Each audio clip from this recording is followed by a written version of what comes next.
నమస్తే, welcome to our voice. నేను journalist నవత. మొత్తానికి మన్మోహన్ సింగ్ మాట్లాడాడోచ్ అని అందరూ ఆశ్చర్యపడుతూ ఉంటే, మాట్లాడా నోరు జారాడా అంటూ చర్చించుకుంటున్నారు కూడా.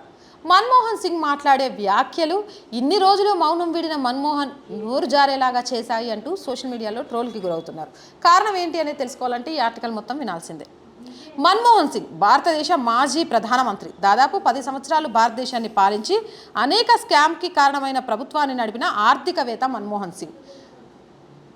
ఎప్పుడు ప్రజలకు ఏ కష్టం వచ్చినా పెద్దగా మాట్లాడని మాజీ ప్రధాని మన్మోహన్ సింగ్ ఇప్పుడు మాట్లాడాడు.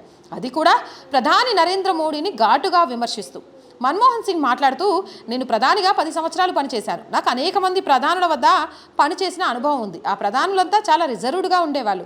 కానీ ఏ ప్రధాని కూడా ఇప్పటి ప్రధాని నరేంద్ర మోదీలా దిగజారి మాట్లాడలేదు. ఒక వర్గాన్ని, అంటే ఈ దృష్టిలో బహుశా ముస్లింలను కావచ్చు టార్గెట్గా చేసుకొని ఇప్పుడు ప్రధాని నరేంద్ర మోడీ నీచమైన వ్యాఖ్యలు చేస్తున్నాడు. ఆ వర్గాన్ని దారుణంగా అవమానిస్తున్నాడు.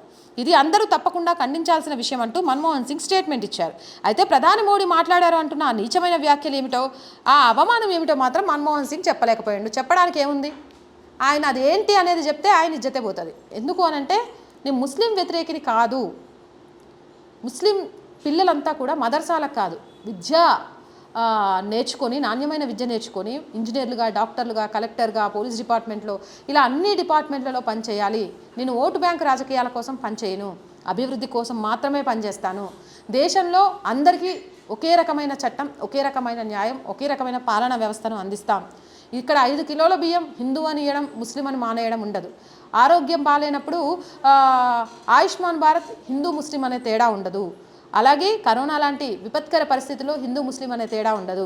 మైనారిటీ రిజర్వేషన్లు రాజ్యాంగబద్ధంగా ఎంతవరకు ఉంచాలో అంతవరకే ఉంచుతాం.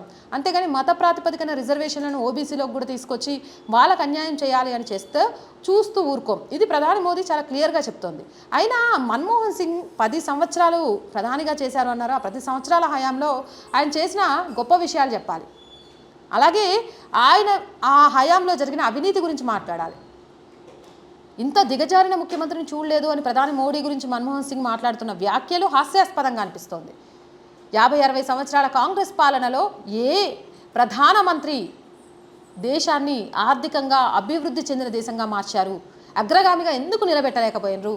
ఆర్థికవేత్త చాలా చెప్పుకుంటున్న మన్మోహన్ సింగ్, చాలామంది దగ్గర పనిచేసిన అనుభవం ఉందని చెప్పిన మన్మోహన్ సింగ్ కాంగ్రెస్ ఎన్నికల మేనిఫెస్టోను అసలు చూసారా? కాంగ్రెస్ ఎన్నికల మేనిఫెస్టో చూసి మౌనంగా ఎందుకు కూర్చున్నారు? అది ఒక వర్గానికి కొమ్ము కాస్తున్నట్టు కనిపించలే?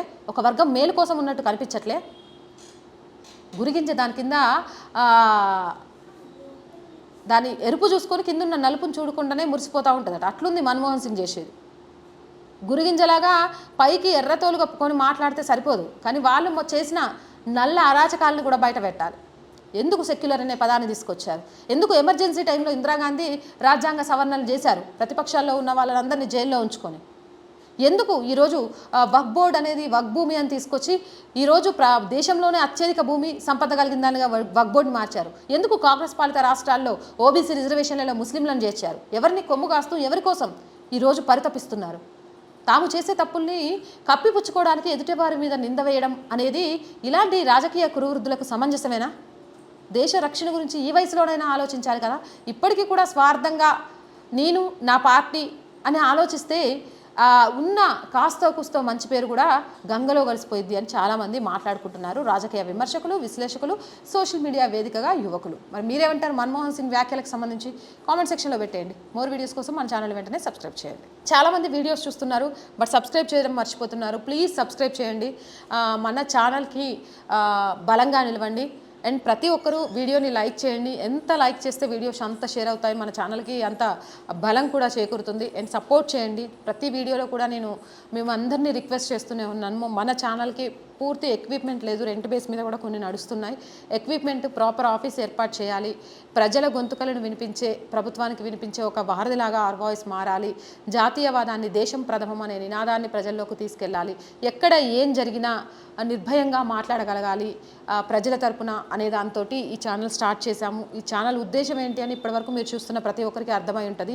సో దాన్ని ఇంకా ముందుకు తీసుకెళ్ళాలి అని అంటే ఒక ఆఫీసు, కొంత ఎక్విప్మెంట్ ప్రతి నెల భారం పడకుండా ఉంటుంది. దానికోసమే మీ అందరి అందరు సపోర్ట్ అడుగుతున్నాము. ఎప్పుడైతే మన ఛానల్కి కావాల్సిన ప్రాపర్ ఎక్విప్మెంటు, ఒక ఆఫీస్ సెటప్కి సంబంధించి మనం కొంత పక్కకు ఉంటుందో, మనకి ఎప్పుడైతే బ్రేక్ ఈవెన్ వస్తుందో అప్పటి నుంచి నేను ఖచ్చితంగా కూడా ఎవరి సహాయాన్ని అడగను. కానీ ఆ బ్రేక్ ఈవెన్కి నేను చేరుకునే వరకు మాత్రం మన ఛానల్ కోసం మీ అందరూ కూడా సపోర్ట్ చేయాలి అనుకునే వాళ్ళు సబ్స్క్రిప్షన్ పక్కనే జాయిన్ అనే ఆప్షన్ కనిపిస్తుంది. 1 to 5 లెవెల్స్ ఉంటాయి.